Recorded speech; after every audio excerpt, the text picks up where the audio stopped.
Hello my all dear students of fifth class. Science की last video में हमने जाने थे कि जो इनसॉल्युबल इम्प्योरिटीज़ होती हैं पानी में उसे हम कैसे रिमूव करते हैं, right. And today we are going to learn about removing soluble impurities. Soluble impurities हम कैसे पानी से रिमूव करते हैं। तो देखो, रिमूविंग सॉल्युबल इम्प्योरिटीज़ में क्या दिया है। Soluble impurities get dissolve in water. Soluble impurities and जो घुलने वाली इम्प्योरिटीज़ होती है वो क्या होती है, पानी में घुल जाती हैं। Hence they can not be removed easily, और इसीलिए हम उन्हें आसानी से नहीं हटा सकते। They are removed by heating और एडिंग डिसइंफेक्टेंट्स। उनको क्या करा जाता है, उन्हें हीट किया जाता है, उनमें डिसइंफेक्टेंट्स यानी कि कुछ दवाइयाँ मिलाई जाती है जिससे कि इन्फेक्शन ना फैले, और ये सब करके उनको रिमूव किया जाता है ना, इसलिए काफ़ी डिफिकल्ट होता है। There are different method to remove soluble impurities. Let us discuss them briefly. तो ऐसी methods होती हैं डिफरेंट जिससे कि soluble impurities को remove किया जाता है। तो अभी हम उसी के बारे में जानेंगे। फर्स्ट दिया है evaporation. The famous salt march, also known as Dandi March, was initiated by Gandhi ji as a non-violent agitation against British orders, asking the local people to pay taxes for the production of salt from sea. Do you know how salt is formed in the sea? देखो, आपने दांडी मार्च के बारे में सुना है ना, जो गांधी जी ने मतलब स्टार्ट किए थे एज अ नॉन वायलेंस, यानी बिना लड़ाई झगड़े के एक तरीके का प्रोटेस्ट था वो, जो कि गांधी जी ने शुरू किए थे। क्यों किए थे? क्योंकि ब्रिटिश जो लोग थे ना, जो अंग्रेज थे, वो क्या बोल रहे थे, लोकल लोगों से बोल रहे थे कि वो टैक्स पे करें नदी से नमक बनाने का, है ना, सॉल्ट बनाने का वो टैक्स पे करें। तो आपको पता है क्या कि सॉल्ट आखिर बनता कैसा है नदी में, पता चलेगा अभी। All oceans and seas have salty water. Due to heat from the sunlight, the water evaporates, leaving behind the salt. क्या बोल रहा है कि ऑल ओशंस, जितने भी ओशन होते हैं और सीज होती हैं, वहाँ पे खारा पानी होता है ना, सॉल्ट वाटर होता है, सॉल्टी वाटर। और गर्मी के कारण क्या होता है, सनलाइट की जो हीट होती है उसके कारण पानी जो होता है वो इवोपोरेट होता है ना, भाप बनता है ना, और जाते जाता है, और वो तो भाप बन के उड़ जाता है, पर उसके बाद वहाँ पे जो बचता है वो बचता है salt. This process of separation of dissolved impurity by action of heat is known as evaporation. और इस तरीके से जो ये प्रोसेस होती है जिससे कि घुली हुई इम्प्योरिटी जो होती है वो गर्मी के कारण बाहर आती है निकल के, वो कहलाता है इवोपोरेशन। यानी कि जो ये सॉल्ट होता है वो कहीं ना कहीं थोड़ी जो इम्प्योरिटीज़ होती हैं वही होता है ना। तो ये जो प्रोसेस होती है इससे क्या होता है कि वो सेपरेट हो जाते हैं डिजॉल्व इम्प्योरिटी गर्मी के कारण, तो ये प्रोसेस कहलाती है इवोपोरेशन। नेक्स्ट है आपका क्लोरीनेशन। अब क्लोरीनेशन क्या होता है, some amount of chlorine is added to water which helps kill germs and remove impurities. क्या होता है, क्लोरीन क्या करते हैं, थोड़ा सा क्लोरीन जब होता है ना उसको पानी में मिलाते हैं, तो उससे क्या होता है, जो भी उसमें जर्म्स होते हैं वो मर जाते हैं और जो इम्प्योरिटीज होती है वो उसमें से हट जाती है। This method is more important to kill disease causing germs present in water. और ये मेथड ज़्यादातर यूज़ की जाती है जर्म्स को मारने के लिए, जिनसे कि बहुत मतलब बीमारियाँ फैलती हैं, है ना। नेक्स्ट है आपका बॉइलिंग। बॉइलिंग यानी तो आपको सबको पता है पानी उबालना। Boiling kills the germs and make food and water safe for consumption. Boiling से यानी उबालने से जो जर्म्स होते हैं वो मर जाते हैं, और खाना हो या पानी हो वो हमारे खाने के लिए सेफ हो जाता है ना, उससे फिर हमें बीमारियाँ नहीं होती हैं। नेक्स्ट पेज में देखेंगे।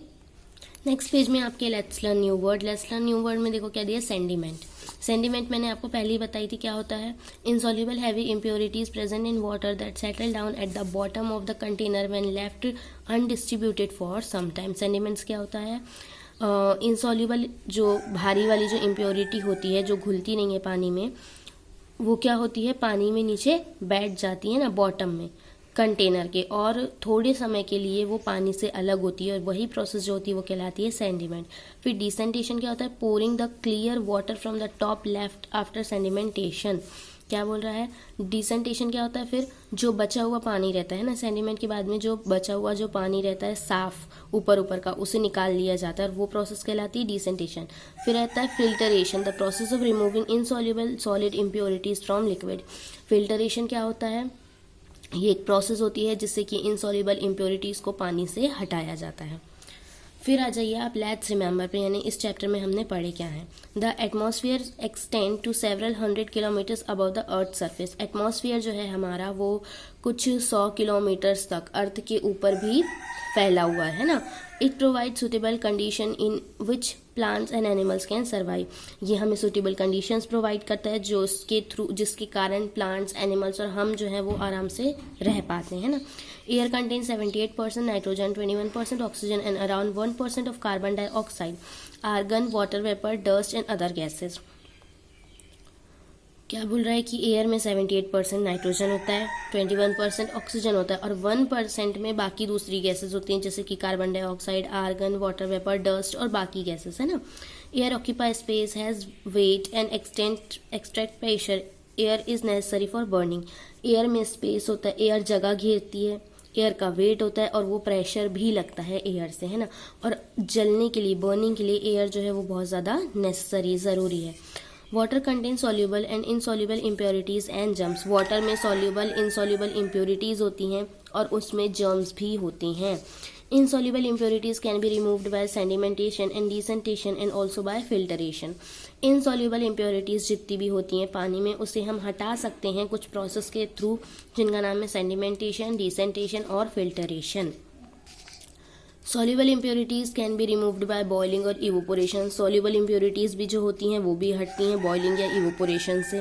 Disease causing germs can be killed by chlorination and boiling. और डिजीज कॉजिंग जर्म्स जो पानी में होते हैं यानी कि जिनसे बीमारियां होती हैं ना, ऐसे वाले जर्म्स जो पानी में होते हैं उन्हें हटाया जा सकता है कैसे, क्लोरिनेशन से या बॉइलिंग से। ये दो प्रोसेस से हम डिजीज कॉजिंग जर्म्स को मार सकते हैं। नेक्स्ट हैं आपके क्वेश्चन आंसर्स जो मैं आपको सेंड कर दूंगी। सिर्फ क्वेश्चन आंसर्स आप लोग अपनी कॉपी में लिखेंगे और वो मुझे आप सेंड करेंगे, ठीक है। फिर आ जाइए डिस्कस एंड शेयर में। आपको रीज़न बताना है यहाँ पे, तो ये आप लोग करेंगे, आपका होमवर्क है। The earth has a moderate temperature. Earth का टेम्परेचर मॉडरेट है यानी कि काफ़ी नॉर्मल टेम्परेचर जैसा है कि यहाँ पे हर सीज़न हर चीज़ होती है, तो ऐसा क्यों है। Water is a universal solvent. Water जो है यूनिवर्सल सॉल्वेंट है। सॉल्वेंट क्या होता है, सबसे पहले सॉल्यूट और सॉल्वेंट से मिलकर बनता है सोल्यूशन, ठीक है। तो देखो जैसे कि आप लोगों ने नमक का पानी या फिर शक्कर का पानी पिए होंगे, तो पानी जो है वो सॉल्वेंट है और शक्कर या नमक जो हम घोल रहे हैं वो सॉल्यूट है और दोनों मिलकर बनाते हैं solution. Means the substance which is going to dissolved is called solute, यानी कि जो सब्सटेंस घुलेगा वो कहलाएगा dissolved. And the substance in which solute is going to dissolve is called solvent, कि वो सब्सटेंस, वो चीज़ जिसमें कि सॉल्यूट को घोला जाएगा मीन्स पानी, वो होता है सॉल्वेंट। तो वही कह रहा है कि वाटर जो है वो यूनिवर्सल सॉल्वेंट है। तो क्यों, ये आप लोग मुझे बताएंगे। Why is a hissing sound heard when we open a cold drink bottle for the first time? आप लोगों ने स्प्राइट या कोका कोला तो पिए ही होंगे, है ना। जब हम उसकी बॉटल को ओपन करते हैं तो उसमें से एक साउंड आता है, तो आपको क्या लगता है कि वो साउंड क्यों आता होगा। तो आप लोग ये आंसर्स लिख के मुझे सेंड करेंगे। लास्ट है आपका वी केयर। वी केयर में देखो क्या दिया है। Look at the pictures carefully. Both pictures are based on the use of water. Do you find any difference between these two? While some struggles for water as shown in the picture 1, there are many who waste water as shown in the picture 2. देखो यहाँ पे बताया जा रहा है कि यहाँ दो अलग अलग पिक्चर्स दी हुई हैं, ठीक है।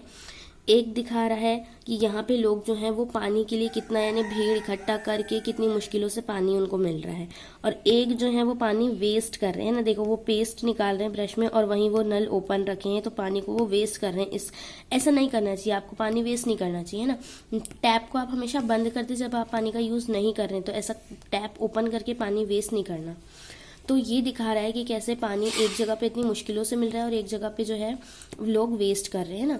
तो prepare a list of activity which you do on daily basis that result in water wastage. How can you save water. अब आप लोग ईमानदारी से वो काम की लिस्ट बनाएं अपने डेली जिसमें कि आप लोग भी पानी वेस्ट करते हैं, ज़्यादा पानी वेस्ट करते हैं ना, और फिर आप ये बताएं कि आप कैसे पानी बचा सकते हैं। तो ये आप लोग करेंगे वीक ईयर में और मुझे सेंड करेंगे, ठीक है। सो यहाँ आपका लेसन जो था एयर एंड वाटर वो कंप्लीट होता है। इसके आगे जो है नेक्स्ट चैप्टर वो हम स्टार्ट करेंगे नेक्स्ट वीडियो से। तब तक आप लोग अपना वर्क पूरा कंप्लीट करेंगे, क्वेश्चन आंसर्स मुझे सेंड करेंगे और प्रैक्टिस बुक कंप्लीट करेंगे, ठीक है। सो आई होप आपको ये लेसन समझ में आया हो और पसंद आया हो। Next chapter we will start from next video. Till then bye all of you and take care.